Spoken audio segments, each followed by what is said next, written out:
After spending most of the last 12 months cooped up in the Hydro research base, Kathmandu was a bit of a sensory overload. It wasn't a particularly large city, its history and the crowds of people just made it feel a lot bigger than it actually was. Even though it was a little bit overwhelming, our first day there still felt more like a holiday than anything else. It felt really good to be able to be outside again, without having to be constantly looking over my shoulder. He found a nice hotel on the edge of the city paid for, with some cash Pietro had stolen along the way, and then set out exploring, figuring it was a good idea to get the lay of the land before we started looking for Camartage in earnest. I didn't feel comfortable leaving the scepter unguarded, so its duffel bag stayed on my shoulder as we moved through the streets. There was a fair amount of people out and about, locals and tourists both, and the air was filled with the mingling aromas of exotic street foods and incense. Much to Pietro's annoyance, I was easily sidetracked marveling at the city's array of temples, their ancient facades colorfully painted or adorned with intricate carvings and fluttering prayer flags dancing in the breeze. I'd always loved visiting these sorts of historic sites, and up until now my travels hadn't taken me to Kathmandu. We wasted more than an hour basking in the vibrant chaos of Durbar Square, the wide plaza sheltered by the looming shadow of the old royal palace, gorging ourselves on curry-dipped dumplings from a nearby stall. When we needed to stop and rest our feet. Well, when I needed to stop and rest my feet, Pietro hardly seemed to tire at all. When moving at normal human speeds, we found pockets of tranquility hidden between the busier parts of the city. Courtyards adorned with intricate wood carvings, insulated from the streets. The bustling background noise of the city fading to a gentle murmur mixed with the sounds of chanting from nearby temples. When it came down to it, I just didn't actually mind that I had no idea where Camartage was. I could spend weeks here, months, even just exploring and soaking up the culture and be perfectly content. Despite the fact that the Avengers would definitely be looking for us, for some reason it just didn't feel like we were in that much of a rush. This was the first time in a long time that I felt free, like I could actually do whatever I wanted to. Part of me was even hoping it might take us a few days to find Camartage, just so I could make the most of the opportunity to relax and recharge after the last year. When we retired to our hotel room for the evening, Pietro flopped down on his bed, stretched his arms out and wriggled into the mattress happily with a small smile. To be honest, I couldn't help but feel the same way. The hotel room was generic but homey, and was easily leagues better than the dump we'd stayed at in Sokovia. We had 2 actual separate beds, with comfortable mattresses and everything. It felt a bit pathetic to be this happy about a comfortable mattress, but it had been so long since I'd slept on one that part of me worried it'd be too soft and I wouldn't be able to, so Pietro said, rolling onto his side so he could look over at me. We're looking for a magic monastery. I assume this isn't going to be easy as looking the place up. Unfortunately not. They don't advertise. And from the front the place doesn't look like much. But you'll know it when you see it, he asked. Hopefully. I winced. It's pretty generic looking, so probably not. But you know where to find someone who knows where it is, he asked. Somewhat less hopefully. Also he rolled his eyes and muttered something in Sokovian that I didn't understand. Well, he sighed. At least the street food is good. But I said, holding up a finger. I do have a kind of plan that might work. I'll astral project this evening and take a look at the city from above. If I'm lucky, I'll see a sorcerer or 2 flying about astrally and be able to work out where they've come from. And if you don't, Pietro asked, looking at me skeptically. Then, tomorrow we hit the streets and start asking people. And tomorrow night I'll try looking astrally again. I shook my head. It doesn't matter if it takes a little while. This is important. If you say so. We should also talk about what to expect, I said hesitantly. I want to ask the Ancient One to teach me, or at least share any knowledge they have about my type of magic, and I want to ask for advice about handling the scepter. If they aren't willing to teach me, we might have to steal one. What's so important about the rings? They use them to create portals, I said, holding up one hand while swirling the other in imitation of a sorcerer using one of the rings. Anywhere they can picture. If I can learn to use one, we can go anywhere in the world in seconds. Pietro looked at me for a moment, eyebrow raised, then shrugged. Okay, steal a ring. Easy. They can do magic, remember? We need to be careful. They can do the same sort of things as you. Blast shields, mess with people's minds. I made a so-so gesture with my hand, sort of. These people have been studying it for a long time, and they have their own martial arts as well. They're going to have a lot more tricks than I do, though I think they prefer to create weapons out of magical energy to fight with. Oh, we need to be especially careful if they do anything that looks like it creates glass-like facets in the air. They do that. Do not let yourself get caught in. Okay, the absolute last thing we needed was to get trapped in the mirror dimension. Pietro rolled his eyes but nodded. Sure, glass facets bad. You think we're going to have to fight them? No, I said, shaking my head firmly. We don't want to fight them. We really don't want these people as enemies. So why are you telling me we'll need to steal the ring? I don't know. I threw up my hands, dropping my notebook into my lap. Pausing for a moment, I took a deep breath, then looked at him seriously. Just in case. It's just in case. So in the spirit of just in case, I'm pretty sure that for all of their really dangerous combat type magic, they need to do gestures and stuff with their hands. Like and. I'm just saying if the worst happens and we do have to fight them, basically. If you break a sorcerer's arm, they'll have 50% less arms to do sorcery with. Pietro snorted. Anything else? Nothing I can think of. Tucking my notebook away, I paused for a moment before looking back up at him. Honestly, I'm a little nervous, I confessed. We could always go back to plan A. Plan A?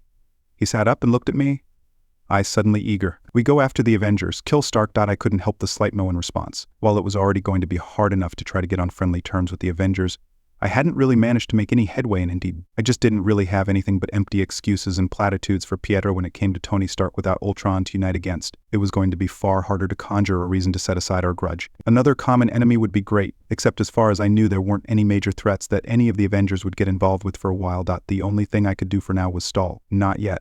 We need to do this the smart way. Establish ourselves, meet them from a place of strength. Not rush and half-dash cock. He dropped his head back to his pillow, a touch of frustration entering his tone as he sighed. All right then, go on, project your brain into the sky or whatever it is you do. Unfortunately, my clever plan of using astral projection to track down Kamar Taj was unsuccessful. Astral bodies didn't particularly stand out, so spotting a sorcerer by sheer chance was unlikely, if any of them even had a reason to be randomly flying around the city. Flying unseen over the streets at night at least let me cover a lot of ground, but it didn't really make it much easier to find what we were looking for. After a few days of searching, Pietro stole me a laptop from somewhere and I was able to take advantage of our hotel's Wi-Fi to do a bit of searching around online. One of the first things I did was look up how to ask, "Do you know where Kamar Taj is in Nepali? Kamar Taj Kam Chathahacha," so that I didn't feel like quite as much of an asshole asking everyone in English and expecting them to understand me. I spent a little time researching a few other things just to check on them. I wasn't able to find any leaks or news about a hacker group called the Rising Tide, so it was up in the air as to whether anything from Agents of S.H.I.E.L.D. was relevant. However, Nelson and Murdoch Attorneys at Law had a website. Not only that, but I also found a business listing for Ali's investigations in New York City, which seemed like confirmation that little Netflix grouping of events might be canon. I was also able to track down re-uploads of the S.H.I.E.L.D. Hydra data that Natasha Romanoff had leaked to the internet. Almost all of it was either encrypted or long outdated, but I downloaded a few archives to go through when I had some spare time. There was a chance that my foreknowledge would let me notice something in the files that no one else would. It was mid-morning, a full week after we first arrived in Kathmandu, when a figure stepped out of the crowd toward us, a dark-skinned man wearing a foul-lettered-looking but elaborately layered green robe. I did a double-take, eyes widening in recognition as he reached up to take down his hood. "Mordo, one of the masters of the place we were looking for. You're looking for Kamar Taj," he asked. "Come to think of it, this was exactly how Dr. Strange ended up finding the monastery as well." I said, excitement leaking into my voice for a moment before I remembered myself and cleared my throat. Yes, we are. Can you take us there?" Mordo inclined his head slightly, then turned and started walking. I immediately fell into step behind him. Out of the corner of my eye, I saw Pietro shoot me a dubious look, and I gestured for him to follow. We made our way through the people thronging the streets, Mordo pausing occasionally to ensure we kept up and didn't lose sight of him. Eventually, on the outskirts of the city, we ended up at a wooden door set into a weathered, uneven brickwork facade. I could tell that the building housed a larger complex behind it, but it was completely nondescript, almost unusually plain compared to the other temples and monasteries we'd seen here. Silently, Mordo pushed open the door and gestured for us to enter. Pietro and I exchanged glances. He still seemed unconvinced, but I nodded eagerly and stepped forward. I heard him sigh behind me. The door deposited us in an antechamber edged with intricately carved wooden columns, a set of unlit low-set braziers flanking the path into Kamar Taj's large, open-air central atrium. The space was filled with robed acolytes of a variety of ages and ethnicities going about their business, equally likely to be carrying iPads as ancient tomes. I wondered briefly about the elaborate robes they all wore. While the exact cut and layering of each sorcerer in training's robes were similar, there were only a few color variations, which felt like it might indicate a rank system. The actual children all wore off-white, with only a few adults also in that color. The rest wore red or blue. Notably, no one else in the courtyard was wearing Mordo's green. The green-clad sorcerer led us past the gnarled, ancient tree bare of leaves that dominated one corner of the courtyard, and through another door. The subtle scent of sandalwood tickled my nose as we headed up a flight of stairs and headed toward an open doorway flanked by incense burners. The walls here were carved wooden lattices, allowing you to easily see through to the other rooms around you. The sanctuary of our teacher, Mordo said reverentially as he directed us forward. The ancient one. The room he led us into was open and airy, with cushioned benches and narrow tables spread around the periphery, covered with leather-bound tomes, dark ceramic tea sets, and other assorted clutter. The polished wooden floor of the hallway continued around the edge range of the room, with a step down to a pattern of faded red and blue tiles that dominated the center of the room. A pair of black-robed acolytes moved toward us, and I stepped back from them, clutching my duffel bag protectively. They hesitated, then inclined their heads in acknowledgement and moved away to stand by the entrance. I glanced around the room and stifled my faint surprise. While I was expecting happy even to see the Ancient One here, the room's final occupant gave me a moment's pause. Sitting casually behind one of the tables wearing a set of gray and teal robes was Caecilius, his distinctive features immediately recognizable. In retrospect, I probably should have told Pietro about him earlier and his eventually turned to villainy. I did think we had a decent chunk of time before he betrayed Kamartaj, though the crude timeline I'd been piecing together in my notebook estimated it was somewhere between 6 and 12 months from now. Caecilius regarded us thoughtfully as we entered, slowing, coming to his feet and inclining his head in a greeting. I cautiously nodded an acknowledgement back before returning to regard the tall, bald woman standing off to one side of the room. Thank you for seeing us, Ancient One. I dipped my head to her respectfully. It is an honor to meet you. You're very welcome, she said. Smiling back at me. Pietro did a little bit of a double take, then ducked his head as well, leaning in close to me. She doesn't look that ancient to me, he murmured doubtfully. I suppressed a sigh. Probably the best I could have expected from him. Her eyes crinkled in amusement. I'm a lot older than I look, Pietro Maximoff. I took advantage of his surprise that she knew who we were, elbowing him in the ribs and shooting him a chastising look. Still, this was a good start. I exhaled, letting some of the tension I'd been feeling since walking into Kamartaj drain from my body. Of course, the Ancient One knew who we were and why we were here. This had been the right decision. We're here because we need your help. Yes, she said. You do? T? That would be lovely. Thank you, I said. Pietro just shrugged. So you know why we're here. One of the black-robed attendants stepped forward to offer us a pair of rounded, antique-looking handleless cups while the Ancient One retrieved a matching tall teapot from a side table, pouring for us as she spoke. Yes, and I'm glad you came, she gestured at the duffel bag slung over my shoulder. That could cause a lot of harm if it ended up in the wrong place. Believe me. I know, I said, taking a sip. The tea was amazing, a subtly spiced black tea with a hint of sweetness. I closed my eyes and inhaled the aroma of it, then took another, longer drink. This is really good. The Sorcerer Supreme smiled again. Yes, she continued around the room to pour tea for Mordo and Caecilius as well, each of whom thanked her with a smile and silent nod. This power I have. This magic, I gestured with one hand, summoning a small amount of mist like red energy above my fingers. I know it's not the same as what you do, but nodding.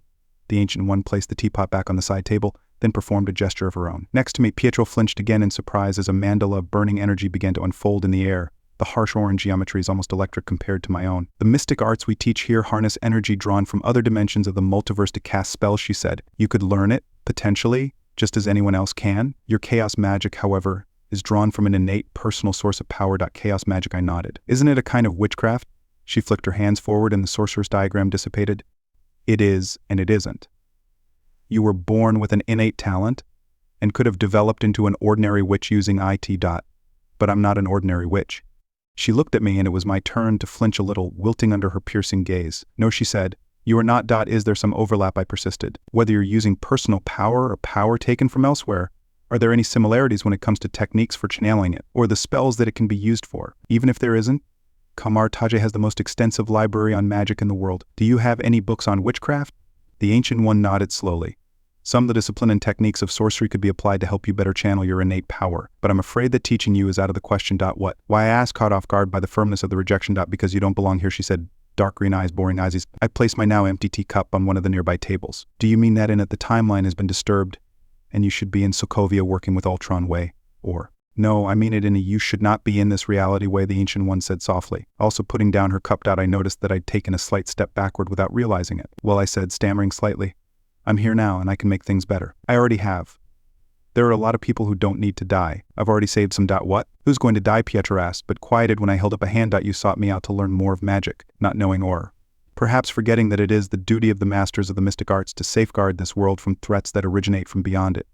The Sorcerer Supreme folded her hands in front of her and looked at me, her expression utterly impassive. An entity from another world, possessing the Scarlet Witch and holding an infinity stone, approaches seeking more control, more power? I'm afraid there is only one way forward here. I felt the color drain from my face. Fuck.